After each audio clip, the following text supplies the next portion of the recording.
twongeye kubaha amahoro y'Imana ku muyoboro wanyu wa YouTube Top Figure TV.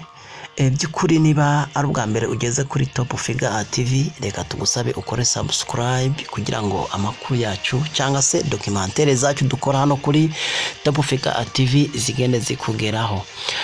Tugiye kubagezaho documentaire twabakoreye kuri bamwe mu byamamare nkuko dusanzwe tubikora hano mu Rwanda. Bamwe mu byamamare bamamaye muri muzika. Buri munsi tubabona ku mbuga nkoranyambaga, tubabona baseka, tubabona baririmba, tubabona bavuga bafite icyizere. Abenshi bibwira ko ubuzima bwabo bwuzuye ibyishimo, ariko by'ukuri siko biri. Ariko se nyine niko biri? Ese inyuma y'izo nseko haba iki? Inyuma y'ayo mashini y'icyubahiro ese haba amahoro cyangwa se haba amarira n'agahinda abantu batabona? Reka tugusabe ukande subscribe kugira ngo tubane neza muri no documentaire. Niba ari ubwa mbere ugeze kuri Top Figure TV, ugiye kubana natwe uyu munsi, ariko reka tugusabe ubanze ukande subscribe. Uyu munsi tugiye kureba ubuzima bwihishe inyuma ya kamera bwa Vestine Dorcas na Irene Mulindahabi. Hari ibyo utamenye kuri aba bantu. Kenshi tugenda tubabona kuri za kamera, tukabona baririmba, tukabona bavuga bafite ibyishimo. Ese inyuma ya kamera ho bimeze bite? Iyi ni inkuru ushobora kureba cyangwa se ushobora kumva ukarangiza utakibitekereza nk'uko we wari usanzwe ubizi imbere. Rero niyo mpamvu tugusaba gukurikirana mpaka ku mpera y'ino video. Vestine na Dorcas by'ukuri nk'uko bizwi n'amazina azwi cyane mu muziki wo kuramya no guhimbaza Imana mu Rwanda. Ijwi ryabo ryakoze ku mitima ya benshi. Indirimbo zabo by'ukuri ugerageje kureba ni indirimbo zagerageze kuruhura abababaye. Ntabwo ibi wari wese yabihakana. Ni indirimbo twavuga ngo zagaruriye icyizere abatari bake, zagaruye icyizere ku batari bagifite, zubatse imitima y'abantu benshi.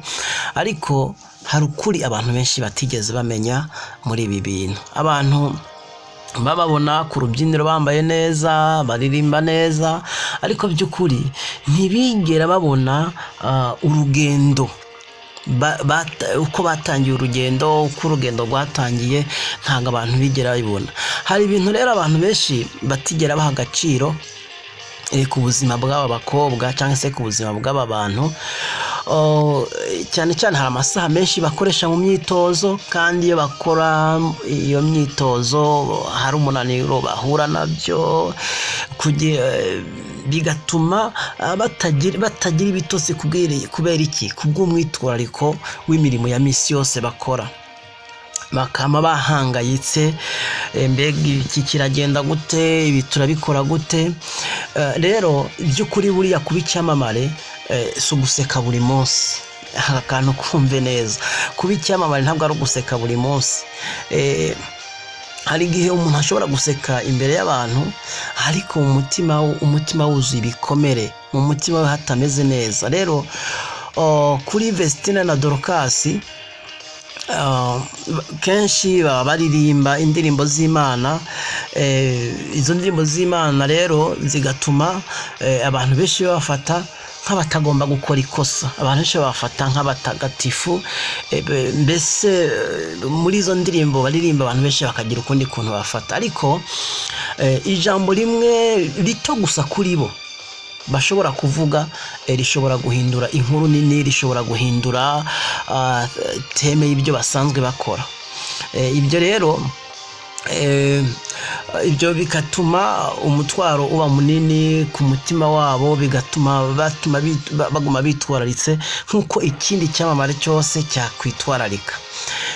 Tekereza kubaho ubuzima haba hari ikintu wakora ubuzima ubayemo kuba wakora ikintu abantu benshi bakakireba. Cyambere uko tubareba kuri kamera, buri muntu wese aba yiyatanze kureba uko bambara, umuntu wese yiyatanze kumva icyo umuntu yavuze, yatanze kumva aho bagiye, mbese buri akantu kamwe kose ku cyamamare cyangwa se kuri abantu turiko turavuga ko kama gasesengurwa.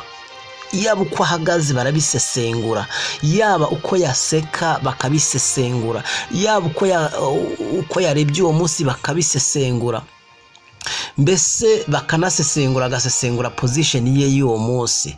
Rero nubwo bimeze bityo, bakomeje guhagarara bashikamye. Aba bakobwa bacu bakomeje guhagarara bashikamye, kandi rero ibyo nabyo bibasaba kugira umutima ukomeye cyane. Twari tuvuze Vestine na Dorcas, ariko aba bantu nubwo tubavuga bafite undi muntu yatumye tumenya Dorcas na Vestine. Rero umuntu akaba yibaza, ese kuba umuririmbyi, kuba icyamamare niba bigoye, ni kubera iki umuntu yama imbere ya kamera? Ni kubera iki? Ni iyihe mpamvu? Dufite uwitwa Irene Murindahabi. Irene Murindahabi ni umwe mu bantu bazwi cyane mu myidagaduro nyarwanda, yamenyekanye kubera ibiganiro n'isesengura rye. Kubera ibyo hari abantu bamukunda cyane, hari n'abamunenga cyane, ariko hari ikintu abantu benshi bibagirwa. Umuntu uvuga imbere ya kamera nawe bari umuntu nk'abandi. Yaba abo ba Vestine twumva nabo n'abantu nk'abandi, yaba Bamurindahabi nabo n'abantu nk'abandi. N'umuntu ashobora kuba yarwara, ashobora kuba yananirwa, ashobora kuba yababara nk'abandi. Hari rero amagambo abantu bandika ku mbuga nkoranyambaga ashobora gukomeretsa cyane. Ni byiza ko tugomba kumenya ko waba umuhanzi, waba icyamamare, waba umusesenguzi nk'uko dusesengura, twese tuba turi abantu nk'abandi. Hari amagambo rero abantu babandika ku mbuga, ugomba kuba twirinda, ese iki kintu ngiye kwandika kirakomeretsa bimeze bite? Rero rimwe na rimwe ijambo rimwe gusa rishobora guteza impaka zikomeye, ijambo rimwe gusa rishobora guteza ibibazo. Rero iyo uri cyamamare, abantu benshi bumva bafite uburenganzira bwo kugucira urubanza. Iyo uri cyamamare, umuntu wese afite uburenganzira bwo kugira icyo akuvuzeho, akakuvugaho ibyo yishakiye, ariko by'ukuri siko bimeze. Nkakunda kwibaza, se abantu baba bazi ibyo umuntu anyuramo, baba bazi uko ubuntu bimeze? Kenshi rero igisubizo ni hoya. Igisubizo ni hoya, kuko nubwo babivuga ntago baba bazi ibyo umuntu anyuramo. Ubwo rero turiko turagerageza gusesengura, kuvuga documentaire kuri abantu batatu. Rero inyuma ya kamera, icyo tugomba kumenya, inyuma ya kamera hari stress, inyuma ya kamera hari guhangayika, inyuma ya kamera hari igitutu cyo guhora wumva wakora neza. Kubera ko abantu badutegerejeho ibintu byinshi. Rero inyuma ya kamera hari ubundi buzima umuntu agomba kuba yabamo. Ariyo mpamvu kuri abantu batatu icyo tuba tubaziho niyo muzika, ariko no kugomba tugananatekereza ko n'inyuma ya kamera hariho ubundi buzima. Nubwo rero bakora ibintu bitandukanye, aba bantu batatu hari ibyo bagenda bahurirako abantu benshi tuba tutibaza, ariko ntabwo ari bigoye, ntabwo ari bikomeye. Icyo tuzi kuri abantu batatu bose nuko bamana igitutu gikomeye, igitutu gikomeye cyo kuba bitwararika uko bashobora kubonwa muri societe nyafrika cyangwa se muri societe nyarwanda. Aba bantu n'abantu babayeho barebwa n'abantu benshi, babayeho barebwa n'imbaga nyamwinshi. Kubw'ibyo bose bashobora kunengwa, rwose, kandi bose bisaba kwihangana gukomeye. Rero kuba kuri social media bakora ibyo tuzi bakora, abaririmbyi bagira ni ibintu bibamiza kuri pressure ikomeye.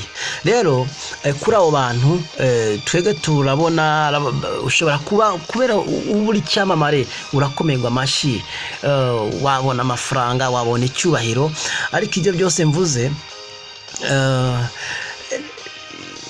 kuba wabona amafaranga, kuba wabona icyubahiro, kuba wakomerwa amashi, kuba wakwitwa icyamamare, ibyo ntabwo bizana ibitambo, ntabwo bituma bizana ibitambo. Success yose igira agaciro kayo, kandi rimwe na rimwe icyo giciro kiba kinini kurusha uko abantu babitekereza.